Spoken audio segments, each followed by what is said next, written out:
tutte e benvenuti a Noi Chiesa, la nostra trasmissione dedicata alla vita della diocesi di Chiavari, che questa settimana dedica un ampio spazio alle feste patronali che caratterizzano la vita delle nostre comunità. Partiamo dalla città di Lavagna, che ha celebrato con devozione la festa di Nostra Signora del Carmine, con la novena di preparazione, la celebrazione della vigilia, la celebrazione dell'unzione degli infermi e poi, nel giorno della memoria liturgica, la processione lungo le vie della città con il tradizionale saluto al mare. L'invocazione che la comunità ha voluto elevare a Maria in questa occasione è stata quella di imparare a custodire la gioia. Cerchiamo di capire meglio come ha vissuto la comunità questo appuntamento con il nostro primo servizio.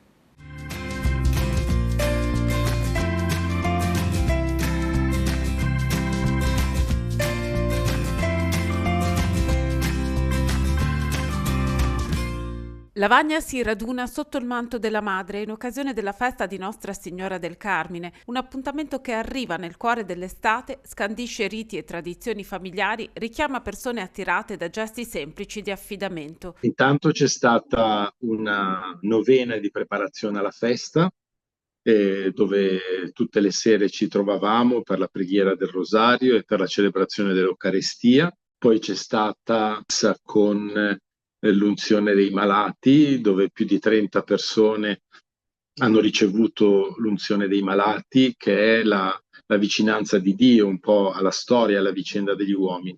Poi c'è stata la messa della vigilia, che avremmo dovuto celebrarla presso la passeggiata mare, però il tempo non ci ha permesso di vivere questa celebrazione, allora siamo andati al santuario e questa messa della vigilia l'ha celebrata Don Stefano Traini, che è appunto il rettore del seminario, il direttore della Caritas. E poi la festa appunto della Madonna del Carmine con la celebrazione dell'Eucaristia, l'offerta dei fiori dei bambini e poi alla sera il vespro e la processione con il nostro vescovo Giampio. Il vescovo ha presieduto il canto del Vespro nel giorno della memoria liturgica di Maria, venerata sotto il titolo di Nostra Signora del Monte Carmelo, e ha guidato la processione a cui hanno partecipato i sacerdoti parroci di Lavagna, tanti portatori che anche quest'anno non hanno voluto mancare l'appuntamento con il gesto tradizionale del saluto al mare, antico affidamento delle persone che navigano alla Vergine. A Lavagna la festa di Maria è la festa patronale, cioè Maria è nostra patrona. E mi sono domandato che cosa significa che Maria è nostra patrona. E mi sono dato due risposte. La prima è che la patrona è colei che educa poco a poco il suo popolo ad avere lo stesso sguardo che ha Maria verso la vita, che è lo sguardo di Gesù. E in effetti la festa della Madonna del Carmine è fortemente legata al profeta Elia, al Monte Carmelo. Il profeta Elia è il profeta che ricerca il volto di Dio, che desidera vedere il volto di Dio. Quindi la festa della Madonna del Carmine per noi è la festa che ci educa poco a poco a domandarci ma che cos'è veramente fondamentale per la nostra esistenza? Cioè quello che Maria ci risolva i problemi, quello che Maria si assuma delle responsabilità nostre, ma la cosa più bella è che Maria ci insegna a guardare il mondo, la vita, ciò che accade con lo stesso sguardo di Gesù. E questo è il primo grande insegnamento. E poi Maria è patrona perché è colei che protegge, che custodisce. Noi abbiamo bisogno di essere custoditi, di essere amati. E Maria ha appunto questa funzione di custodire il suo popolo. E noi in modo particolare abbiamo chiesto quest'anno che Maria custodisse dentro di noi la gioia, perché molto spesso noi siamo di corsa tutti i giorni, siamo di corsa per fare, per costruire, eccetera, però a volte ci dimentichiamo che una delle cose fondamentali da custodire nel cuore è proprio la gioia. Quindi abbiamo chiesto a Maria: custodisci nel cuore delle nostre famiglie, nel cuore di ognuno di noi la gioia.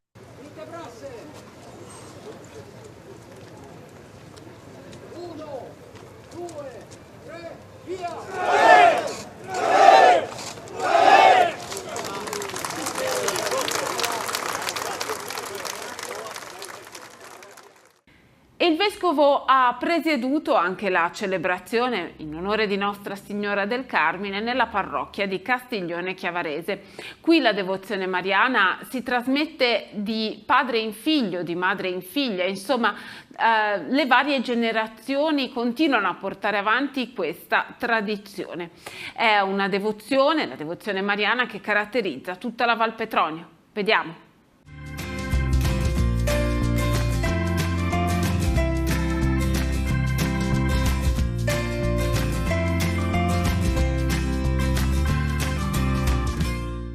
Le comunità della Val Petronio vivono una forte vocazione e devozione mariana. Da Velva a Missano fino a Castiglione Chiavarese, passando attraverso Masso, ogni agglomerato ha il suo centro in un luogo di culto dedicato a Maria. Non finisco mai di stupirmi come la Madonna abbia così tanta forza di attirare e aggregare la gente.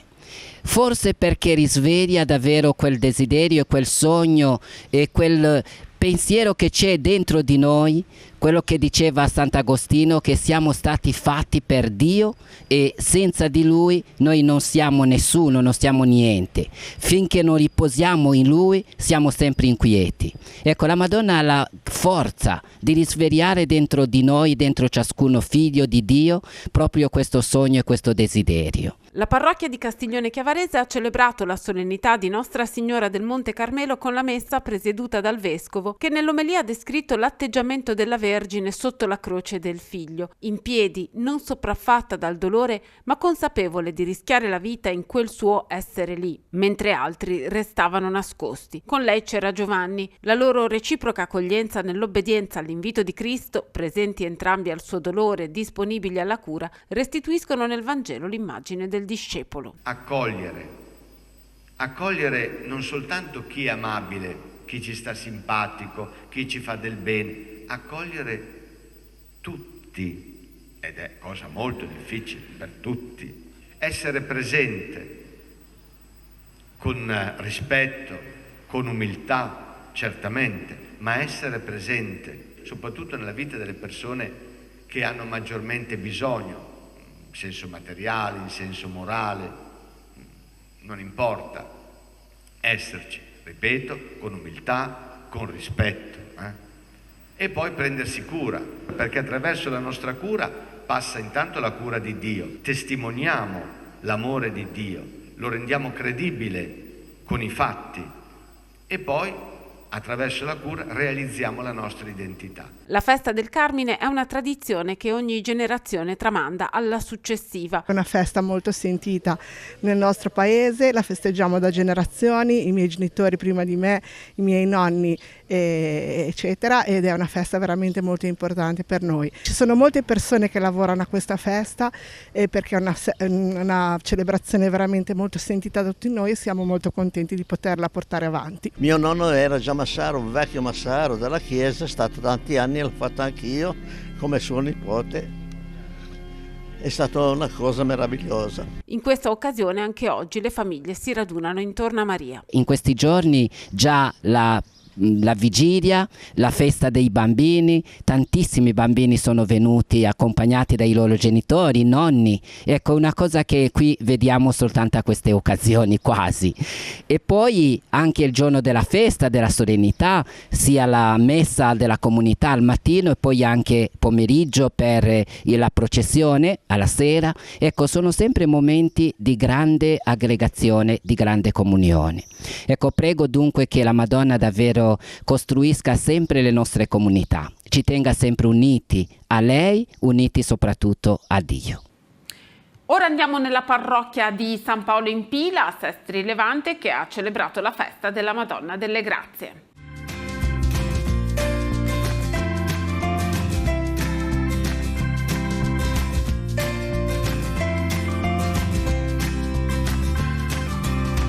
Siamo chiamati a rinunciare a qualcosa per generare vita. È un gesto semplice quello di aprirsi all'accoglienza di qualcuno che fa incursione nel quotidiano, un gesto che implica rinunciare a qualcosa per sé per fare spazio, ma è il gesto attraverso il quale la vita può cambiare. Lo testimonia la storia della donna facoltosa che accoglie il profeta Eliseo, il gesto che apre il suo cuore e le dona la fecondità attesa. È la sottolineatura che il vescovo Giampio De Vasini ha proposto ai fedeli della parrocchia di San Paolo in Fila a Sestri Levante in occasione della festa della Madonna delle Grazie, l'appuntamento principale dell'anno liturgico per questa comunità. Non accogliere vuol dire chiudersi dentro, sbarrarsi dentro se stessi. Il grembo rimane vuoto e senza vita se non si è disposti ad accogliere. Accogliere dunque non è un atteggiamento superfluo, ma essenziale. Si accoglie per amore. Si accoglie quando si scopre che l'unico modo per generare è perdere qualcosa di noi. Si può assumere la logica del Vangelo come criterio delle nostre scelte solo se siamo disposti a mettere un po' da parte i nostri ragionamenti e le nostre precomprensioni. La semplicità è la cifra dell'accoglienza, così come è la cifra della festa della Madonna delle Grazie a Pila, una festa di famiglia che si prepara nell'ascolto della parola e nella fraternità e che si celebra come invocazione nella supplica tradizionale, nell'atteggiamento di preghiera. L'accoglienza spaventa, ma in realtà comincia dai piccoli gesti. Purtroppo abbiamo caricato la parola accoglienza di tanta ideologia, l'abbiamo sovraccaricata di ragionamenti politici e finanziari, fino a perdere il valore primitivo di un gesto semplicemente umano che custodisce l'essenza di quello che siamo: esseri in relazione, esseri di relazione, esseri che si realizzano attraverso la relazione. Sabato 18 luglio alle 21 a Rapallo, nella parrocchia di San Pietro di Novella, Don Alberto Cozzi, che è componente della Commissione Teologica Internazionale, affronterà il tema dell'enciclica del Papa, la prima enciclica di Leone XIV, Magnificat Humanitas, ed in particolare si soffermerà sul tema dell'intelligenza artificiale. Sentiamo.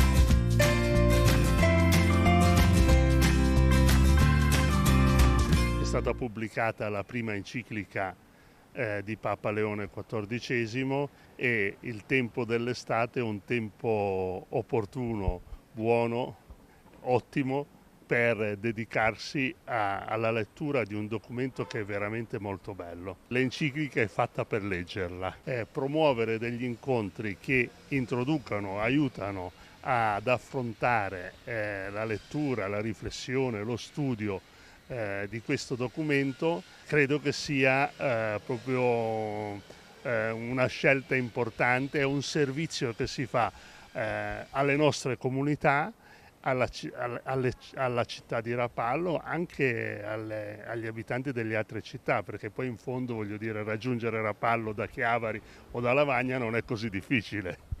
Un momento quindi per ritrovarsi, leggere il documento e approfondirlo con Don Alberto Cozzi. Perché lo avete scelto? Don Alberto Cozzi è una delle persone autorevoli che ha riflettuto a lungo in questo campo. È membro della Commissione Teologica Internazionale.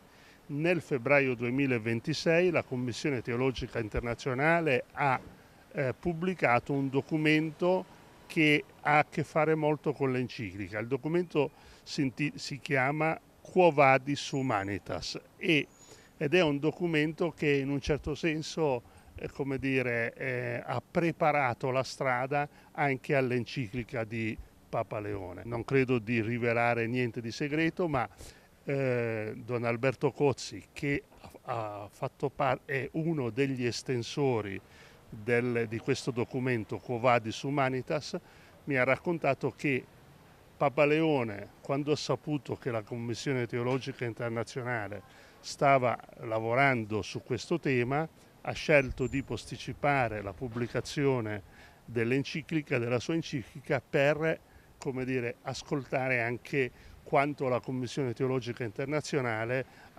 stava producendo, stava riflettendo, stava studiando, ecco. E quindi noi abbiamo il dono di avere fra noi una dei membri della Commissione Teologica Internazionale che in questo anno, nei mesi scorsi, ha riflettuto tantissimo sui temi legati all'era dell'intelligenza artificiale. Soprattutto la grande questione è questa: come abitare questo tempo, come custodire, è il sottotitolo della enciclica Magnifica Humanitas, come custodire la persona nella sua integralità, come custodire le relazioni, la relazione con se stessi, con gli altri, con Dio, con la natura, come dire, disarmare, è un termine che usa Papa Leone nell'enciclica, l'intelligenza artificiale, perché sia a servizio della dignità della persona e non come dire, una strada per rendere la persona schiava di un meccanismo che può rischiare di non mettere al centro la persona umana. E continuiamo a parlare di formazione perché sono aperte le iscrizioni al percorso formativo offerto dall'Istituto Superiore di Scienze Religiose della Liguria nelle sue 3 articolazioni, nella sede centrale di Genova e nei poli di formazione a distanza di Albenga e di La Spezia. Come sapete, l'Istituto Superiore di Scienze Religiose offre un percorso formativo che ha le stesse caratteristiche di un corso universitario. Propone infatti un 3+2 tradizionale che consente di acquisire i titoli per insegnare religione nelle scuole di ogni ordine e grado. Ma i suoi percorsi sono aperti anche a semplici uditori e a persone che desiderano approfondire le ragioni della propria fede, anche a operatori pastorali impegnati, ad esempio, nella testimonianza della fede ai giovani e ai ragazzi. Vediamo insieme il nostro servizio con le interviste a chi ha accettato di iniziare questo percorso.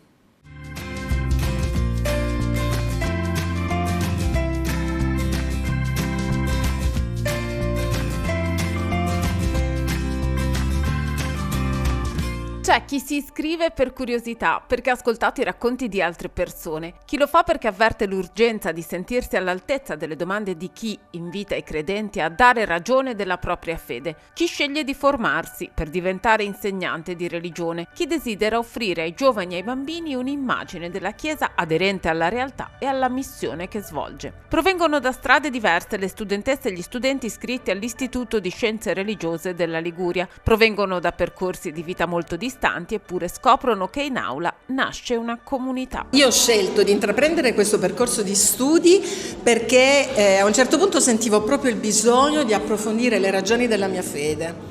Io mi occupo di pastorale giovanile, spesso ci chiamano a fare delle testimonianze perché io faccio parte della comunità Papa Giovanni XXIII.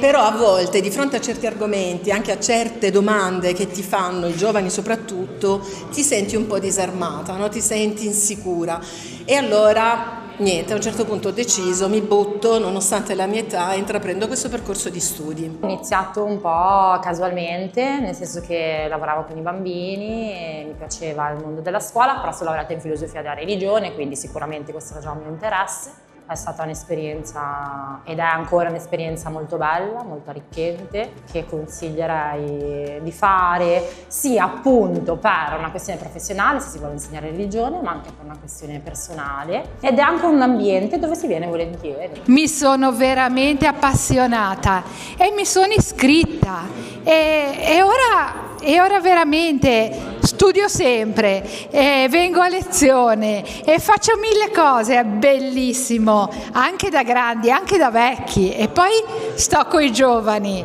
e mi sento di nuovo la mamma di tutti i ragazzi. Mi sono iscritto più che per, diciamo così, per l'insegnamento, per una questione personale, come ex voto per il figlio, per la nascita, e quindi ho deciso di intraprendere questo percorso, passare un po' da una fede creduta, una fede un po' più riflessiva, una fede un po' più studiata. È stata e sarà un'esperienza, penso che devo ancora ultimare gli ultimi anni, mi ha dato molto e mi ha permesso di capire alcuni aspetti sia della fede e anche di come funziona un po' il mondo.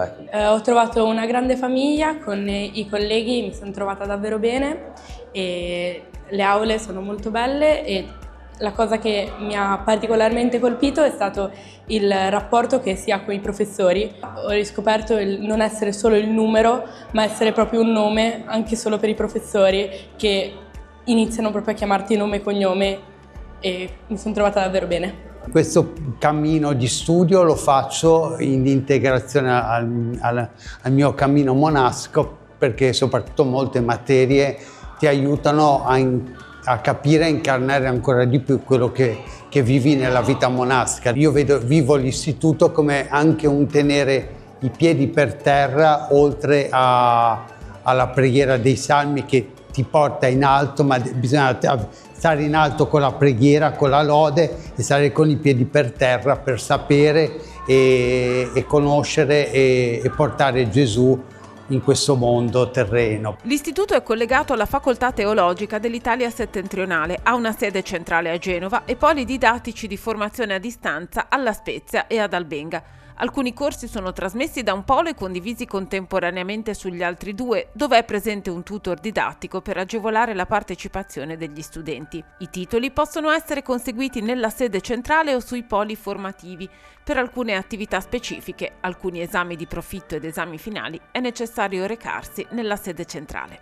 Sede di Albenga, che prima di tutto è strategicamente collocata nel seminario diocesano, quindi vicinissimo anche alla stazione ferroviaria, ha la possibilità di quindi ospitare attraverso appunto non solo le lezioni in FAD, perché una parte anche delle lezioni sono tenute in presenza, c'è la possibilità per gli alunni del ponente di accedere alla sede di Albenga, e poi se durante l'anno, anche solo per conoscenza o degli anche compagni di corso della sede di Genova volesse qualche volta durante l'anno arrivare a Genova, anche la sede di Genova è strategicamente vicino alla ferrovia, alla stazione Brignole, quindi è una cosa molto fattibile. Il professore, come nel mio caso, insegna La Spezia, ha davanti a sé gli iscritti all'Istituto di Scienze Religiose della Spezia, in presenza, quindi li vede fisicamente, ma a distanza ha la possibilità di raggiungere anche in diretta sia gli iscritti ad Albenga sia gli iscritti a Genova, e questo ovviamente vale per colui che insegna a Genova, colui che insegna a Albenga, e quindi questo direi che favorisce la partecipazione un po' di chiunque viva nel nostro territorio ligure senza dover fare grandi spostamenti, e allo stesso tempo senza fare spostamenti raggiungere il docente che abita al di fuori della propria città per poter recepire insomma un insegnamento che, unendo quindi un po' tutte le forze, cerca di essere anche un po' più di qualità, di valore, unendo un po' tutte le forze, le preparazioni culturali della nostra regione. L'istituto offre una proposta formativa ampia e qualificata destinata non solo all'insegnamento della religione cattolica, ma anche all'approfondimento della fede, della sua storia, delle sue radici antropologiche e culturali e delle sue implicazioni sociali. E offre direi una formazione di qualità circa quelle che sono le scienze religiose cristiane, la teologia, insomma lo studio di Dio e del Dio cristiano rivelato. Offre a chiunque però voglia approfondire quel contenuto della nostra fede un percorso significativo e curato appunto nei vari settori della teologia cristiana. Noi viviamo in una società che ci chiede sempre di motivare le nostre scelte, di rendere ragione di quello che facciamo, e questo è valido anche e forse soprattutto per quanto riguarda le scelte religiose e le scelte della propria fede. Dobbiamo in qualche modo essere pronti a rendere ragione della nostra speranza, proprio della religione cristiana, questo desiderio di dare ragione e di motivare anche la propria fede. I titoli rilasciati sono organizzati su 2 livelli secondo lo schema 3+2 anni, caratteristico dell'Università Italiana. Il primo livello è la laurea in scienze religiose e offre una preparazione ampia e basilare sulle tematiche filosofiche e religiose. Il secondo livello è la laurea magistrale in scienze religiose, con materie orientate all'indirizzo di specializzazione, didattico o ministeriale, e all'applicazione l'applicazione delle competenze acquisite nel primo ciclo di formazione. Teologia interdisciplinare attraverso arte, musica e teatro, scienza e fede, ecologia, pedagogia, catechetica, lingua e cultura biblica e altre discipline ancora. Il fatto cristiano si determina soprattutto per questo, per questa concretezza,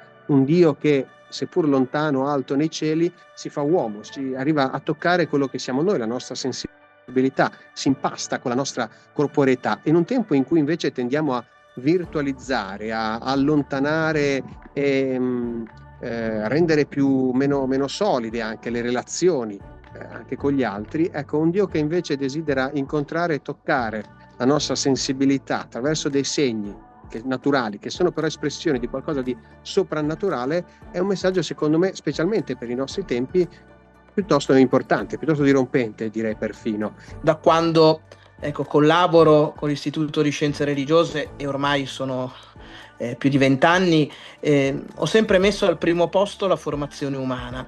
L'istituto dà una possibilità di accedere alle conoscenze antropologiche e poi chiaramente anche teologiche, che permettono anche una migliore comprensione di sé, della realtà, del mondo in cui viviamo. Quindi io direi che proprio al primo posto c'è questo cammino di formazione personale che è molto importante. I laici sono una presenza importantissima in ogni ambiente della vita, della quotidianità, per cui la loro testimonianza di vita, che è radicata comunque anche in una conoscenza della propria identità, è fondamentale. Nella complessità del mondo di oggi è una realtà importante, sì, pastorale nella Chiesa, che raggiunge tutte le realtà che fanno parte della società. In questo modo è un compito fondamentale che anche i testi del Concilio Vaticano II in particolare ci hanno ricordato, della importante e fondamentale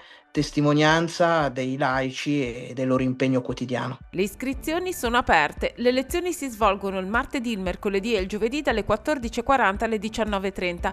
Per iscriversi o per informazioni ci si può rivolgere alla segreteria più vicina. Pronti per ricominciare l'anno prossimo con tutti i nostri corsi. Se nell'estate volete venire a visitarci per sapere che cosa offriamo e che possibilità di studiare teologia, siete sempre benvenuti.